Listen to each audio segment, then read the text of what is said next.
नमस्कार, मैं हूं आपके साथ अभिषेक और आप देख रहे हैं ग्लोबल इंडिया टीवी। आइए आपको ले चलते हैं आज की बड़ी खबरों की ओर।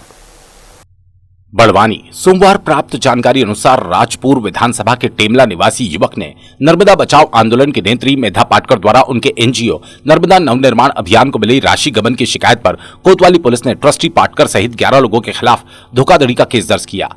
टेमला राजपुर के प्रीतमराज पढ़ोली की शिकायत पर पुलिस ने केस दर्ज किया। मेधा पाटकर ने आरोपों को बेबुनियाद बताकर ऑडिट करने की बात कही।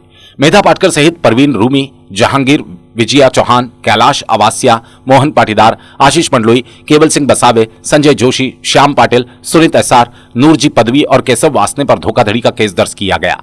शिकायतकर्ता प्रीतमराज ने आरोप लगाते हुए कहा, पाटकर द्वारा चलाए जा रहे एनजीओ में 14 साल में 13.50 करोड़ रुपए जमा हुए, इसकी हेराफेरी की गई। आदिवासी बच्चों की पढ़ाई के नाम पर दान की राशि का उपयोग राष्ट्र विरोधी गतिविधियों में किया गया। राशि का स्रोत और व्यय का स्पष्ट खुलासा नहीं हुआ। 1.5 करोड़ से ज्यादा की राशि बैंक से नगद निकासी की गई। निकासी की ऑडिट और खाता विवरण भी अस्पष्ट है। ट्रस्ट के 10 खातों में से 4 करोड़ से अधिक राशि नियमित और अज्ञात निकासी हुई। ट्रस्ट ने एकत्रित किए दान का पैसा विकास परियोजना के खिलाफ विरोध प्रदर्शन के प्रबंधन के लिए डाइवर्ट किया। पाटकर के सेविंग अकाउंट में 19 लाख से अधिक की राशि खाते में आई। मेधा ने कोर्ट में आय का दावा करते हुए 6,000 रुपए प्रतिवर्ष दर्शाया। मध्य प्रदेश और महाराष्ट्र के आदिवासियों को प्राथमिक शिक्षा प्रदान करने के नाम पर एनजीओ दान एकत्रित कर रहा है। ग्लोबल इंडिया टीवी के लिए बड़वानी से जिला ब्यूरो सुरेंद्र वर्मा की खास रिपोर्ट। ऐसी खबर हमको मिली है, पर जो व्यक्ति, जो युवा साथी है अखिल भारतीय विद्यार्थी परिषद का, उसने की है अगर, तो क्या उसने पुलिस केस के साथ कुछ प्रूफ दिया है, डॉक्यूमेंट्री है, हमको कुछ पता नहीं है। और उन्होंने जो भी आरोप लगाए होंगे उसकी जांच होनी चाहिए। उसके पहले कैसे कार्रवाई हो सकती है? क्योंकि हमारी तो जीवन चालाएँ चल रही है, हमारा जो सामाजिक कार्य चल रहा है उसमें हमारे दृष्टि से कोई अवैधता नहीं है।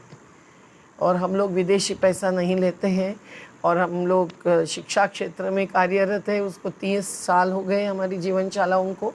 और स्वास्थ्य क्षेत्र में कार्यरत है, हमारे पुनर्वास के इतना बड़ा काम चल रहा है और सालों साल हमारे कार्यकर्ता एक कम से कम मानधन और सब कुछ करते हुए भी हमको 1000 बच्चों को खिलाना, सब कुछ तो करना ही पड़ता है।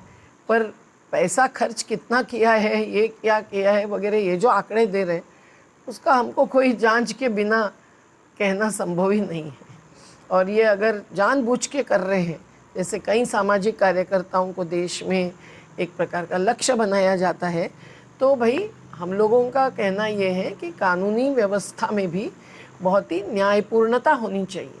ये केवल कोई व्यवस्था को सवाल करते हैं या विकास की अवधारणा पर सवाल करते हैं, इसका मतलब हम लोग राष्ट्र के विरोध में हैं या विकास के विरोध में हैं, ऐसा नहीं होता। ये मामला ये है कि सन 2006 से इनका एक एनजीओ है नर्मदा बचाओ अभियान करके, उस एनजीओ के माध्यम से जो वहाँ पर जो राशि डलती थी, उस राशि का इन्होंने अभी तक मतलब जो है बताया नहीं कि हमने कहाँ पर कितनी राशि खर्च की। राशि कहाँ से डलती थी? वो सामाजिक लोगों के माध्यम से इनके अकाउंट में डलती थी। कितना पैसे की जानकारी आपको मिली अब तक? अभी 12.5 करोड़ के आसपास के साथ आया है, उसमें मैंने पंजीबद्ध उसमें दिया भी है 13.5 करोड़ रुपये। तो ये कहाँ खर्च होना बताया इन्होंने? अभी खर्च होना इन्होंने बताया नहीं है। इन्होंने बताया कि जो है हमने महाराष्ट्र के नंदुरबार ज़िले में वहाँ पर कुछ विद्यालय शुरू किए हुए हैं, पर जब वहाँ जाकर स्थानीय स्तर पर जब जाके देखा तो वहाँ पर ना विद्यालय थी, केवल झोपड़पट्टियाँ थी वहाँ पर। और आप स्वयं गए थे? हाँ, हम स्वयं गए थे, सब वहाँ के सूत्रों के माध्यम से सारी जानकारी ली, पता कि हमने वहाँ पर। एफआईआर का आधार क्या है? एफआईआर का आधार ये है कि जो है हमने जब रिसर्च किया वहाँ पर जाके, इनके एनजीओ का भी पता किया, ये जहाँ खर्च कर रहे हैं, जहाँ इन्होंने बताया कि हम यहाँ हमारा पैसा जो है खर्च कर रहे हैं, वहाँ जाके वस्तुस्थिति जानी जब वहाँ पे हमने जाके, तो ऐसा कुछ था ही नहीं वहाँ पर। और इन्होंने बताया कि लॉकडाउन में भी हमने जो है 65 लाख रुपए खर्च किए वहाँ पर, लॉकडाउन जैसे। असल में पैसा कहाँ खर्च किया गया इसका मतलब? तब वो तो वही बताएंगे, क्योंकि हमको ऐसा लगता है कि वो और अन्य कोई गतिविधि में खर्च किया उन्होंने। ऐसा बताया गया कि देश की विभिन्न योजनाओं के विकास कार्यों के लिए जो प्रचार प्रसार होना था उसकी वजह उसके विरोध में लगाया, आपने एफआईआर में जिक्र किया है। हाँ, ऐसा मुझे लगता है कि वहीं इन्होंने खर्च किया, क्योंकि अगर जो CSR के तहत जो था मामला, वहाँ पर जो विकास कार्य होता है उसमें लगाना था, इन्होंने भोजन में व्यय किया ऐसा बताया वहाँ पर, जबकि वो जो पैसा है वो भोजन में खर्च नहीं कर सकते थे।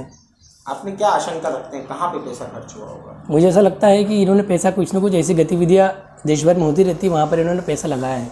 कैसी गतिविधियाँ? गतिविधियाँ इस प्रकार की कि मतलब ऐसा नहीं कह सकते कि इन्होंने ऐसा कह सकते हैं कि जो नर्मदा बचाओ अभियान के माध्यम से जो यहाँ पर वो आते हैं, मतलब एक सामाजिक कार्यकर्ता के नाते आते हैं, और सामाजिक कार्यकर्ता के नाते लोगों ने इनको पैसा दिया, परंतु इन्होंने पैसा कहीं और खर्च किया है। आपको क्या शक है किस जगह पैसा खर्च किया होगा? मुझे ऐसा लगता है कि पूरे देश में जब ये घूमते हैं तो वहाँ पर इनके कार्यकर्ता भी काम करते हैं, तो उनको कुछ राशि वगैरह दे के काम करवाने को लेकर वहीं उन्होंने खर्च किया पैसा। देश विरोधी गतिविधियों में शामिल हो सकता है पैसे का खर्च, ऐसा अंदेशा लग सकता है। ऐसा अंदेशा लग सकता है। क्या एफआईआर में किन किन लोगों का जिक्र किया?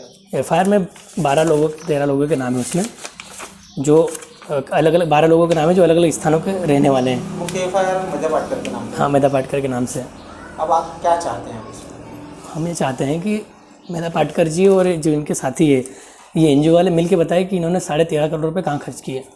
अगर कोई कोर्ट में मैटर आता है तो क्या आपके पास ऐसे साक्ष्य मौजूद है कि वो आप प्रूफ कर पाएंगे? हाँ, न्यायालय में मैं सारे साक्ष्य देने के लिए तैयार हूँ कि पैसा कहाँ खर्च हुआ। हाँ। अब आपका अगला स्टेप क्या रहेगा?